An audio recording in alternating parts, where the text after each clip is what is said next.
eli ijuju train inyathele konke phambi kwayo. Okay, ngeziphi indawo ozikhumbulayo wakhe wabonga kuzo ezingalibaleki engqondweni yakho abantu abaziwayo? Kwi-remarks zobomi bam Dlamini kubantu abaziwa sisizwe sonke somdibaniso, ukuwa kukaNelson Mandela uRhohlahla, umthombo ovelele indaba zaseQunu, uMadibong Mthimfundeni, ekubelirhanga la Mandela. La ibhokisi yakhe yayihamba ibekwa kwezi provinces zonke ukuthi kwenziwe memorial service ngokwalo province. Yahamba ke yazofika nalapha eBhayi Nelson Mandela lo memorial service. Ndiphangele George.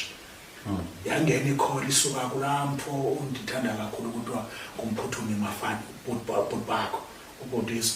Wathi Dlamini senze memorial service kaMandela apha eBhayi. Ozahara bazaba lapho umzwakhe mboni bazaba lapho njalo njalo.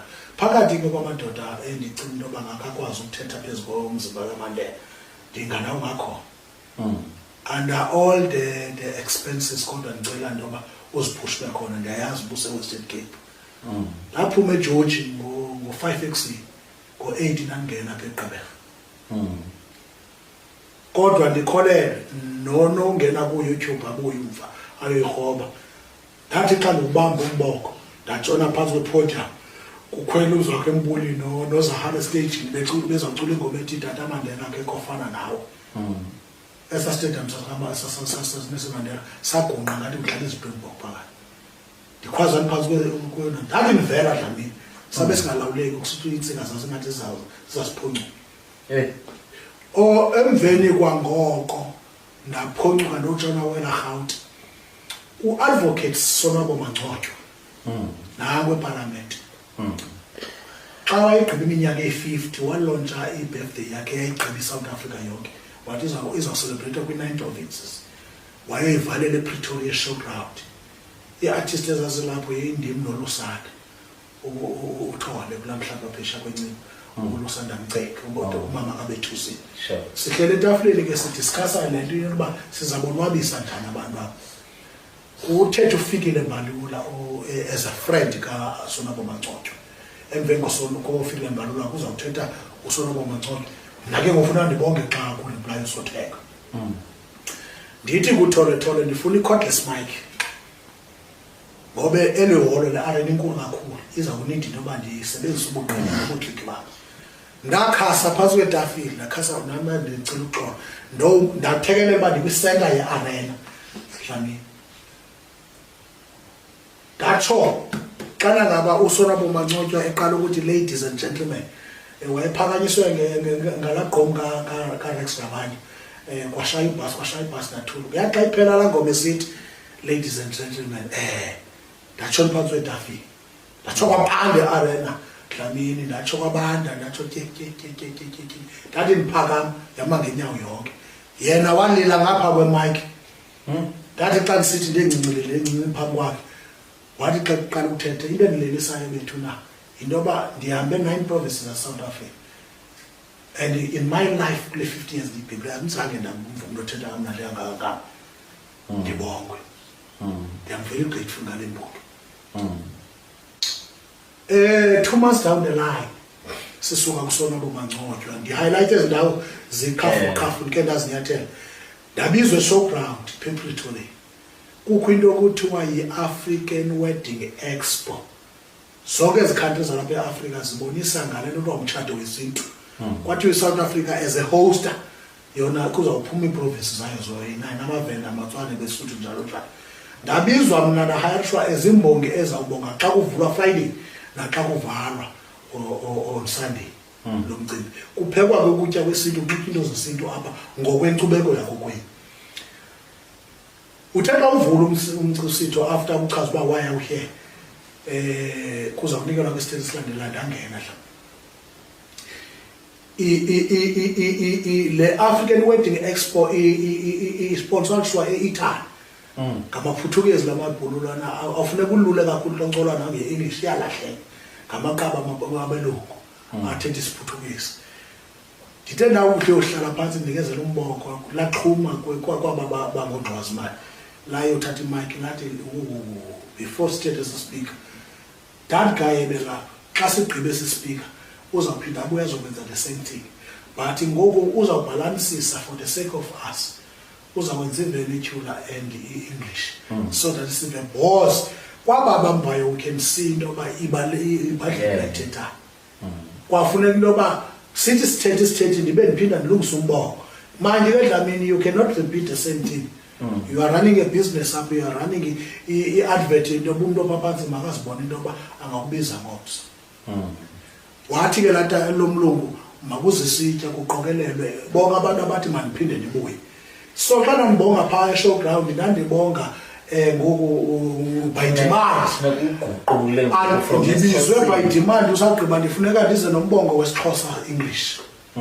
ndiyaqokelelwa imali yagalelwa eplastikini yabanjwa kuwo ndabuya Dlamini ndenziwa njalo xa ndizibiza ndiyinkunzi emnyama yasemasisi ethi ndisezinyini nampo unoko nacinga nguye umafunga kanjini wasekunyembelekile ndabuya Dlamini ndabuya ndatsho kwabantu e-showground ndatsho kwabantu amabhulu nemedia yabalekisa kubuzo nomtye sihlalo uba yintoni luyinxibileyo uqalo lwimpahla endizinxibileyo ndandibhukwe nge-7.5 for that weekend kodwa kwaqokelelwe 15,000 that's why ndisithi eRhawutini ndihleli kusendafike ndabe ndiqobani ngalokho laa mali yaqokelelwa isithi mandiphinde ndibuyele estagini yaba yi-15,000 uthuku drive wayendidrayive endisephayana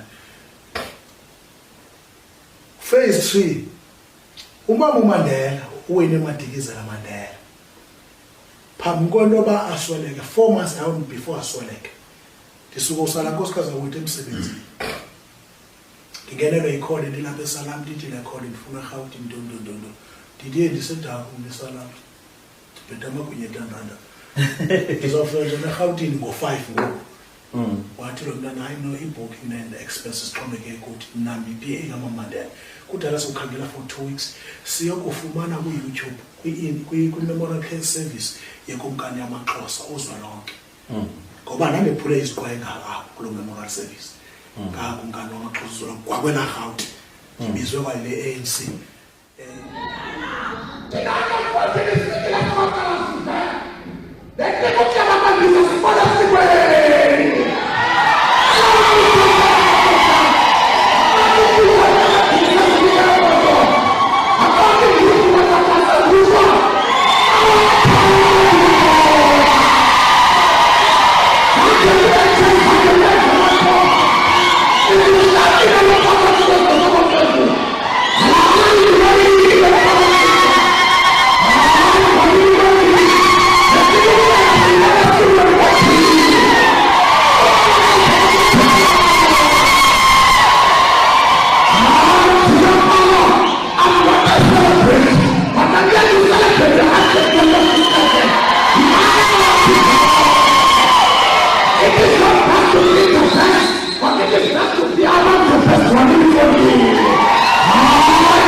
A fitting tribute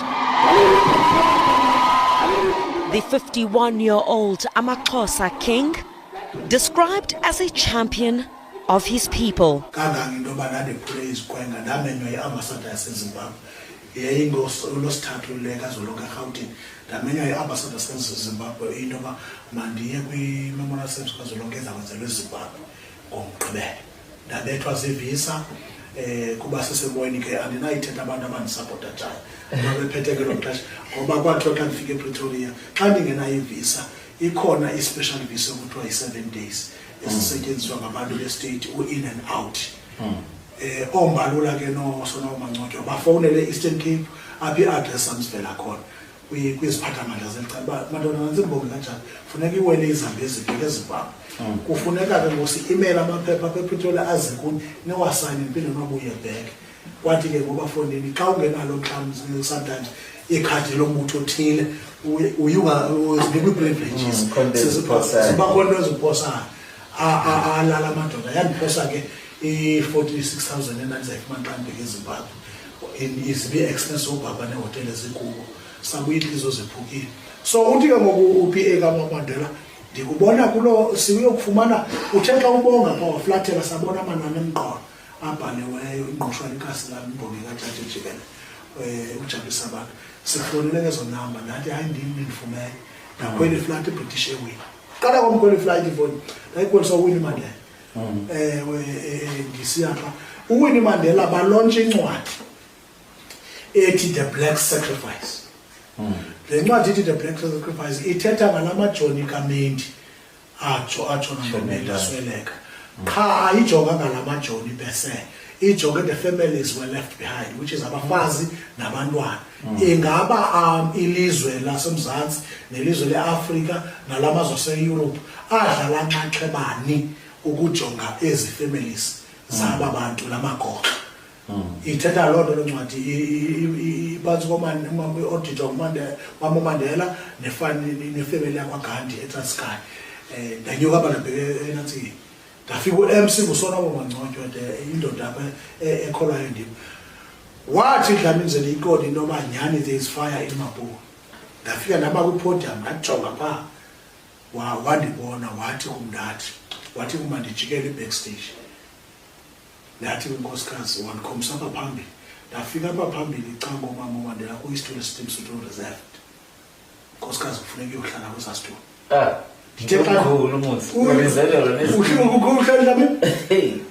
ikwakwanani ekhule Dlamini le nto inemifinya umntu ongakangasinxiba isihlangu wade wayongena kwa-standard 2 umntu uDlamini ebebanxiba isheti kanti unxibe ikhona yodwa nemikhono inamzantsi umntu ebesithi xana ngawusekusika iinyawo zakhe azifudumeze ngokulongwa kwenkomo umntu okhule ngenamkhulu engenamninawa wonke umuntu efuna ukwenza loo nto flights ndihlale ecangoomama upresident ndatsho xa ndijikayo nale nkosikazi mfazi noba kuthiwa ndibonga ukugqibela kodwa zawufela kwelaa qonga namhlanje.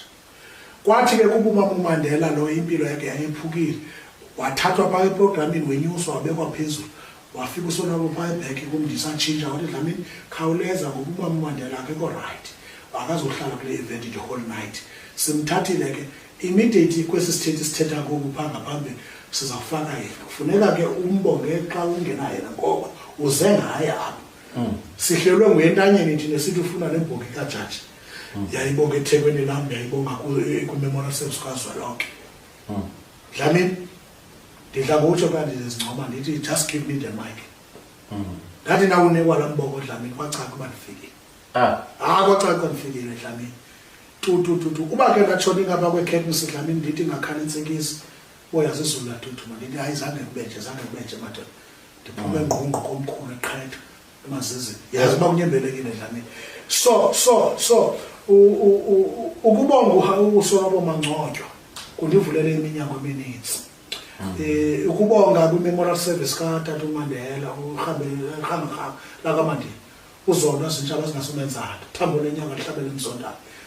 Ukubonga ukumkani wamaXhosa uzwelonke ukubonga kwi-event kaWinnie Mandela loo nto indenze noko lithi igama lam xa livela ndihlonipheke lithi igama lam xa livela andizukuthetha ke ngoPremier noMeya aba kangakuba nalo ukhoyo ndimphula amadolo kade kangabi ubabalwa lo uphethe imetro iulobishi ndimphula amadolo kwakabini kwi-event ebekhe wakuzo ndamwisa eSports Center eMathabele emngcwabeni wenye eComrades zamaqabana kaThabo washiyeka esimba nabe ndikhangela ndisalinde lo dinga akhe ndaphinda ndakhe nayama kwi-Transnet ngoba uvala lo nyaka ka-2025 kunikezelwe i-Long Term Service Award kwakumntu ondihlebela into yoba laa sisi umbonayo eDlamini yimanager ezalelwa apha eTinarha yintombi unguQomazi uDuka namahlanje ukunokuphonga xa ungenayo okanye xana nawe iqembu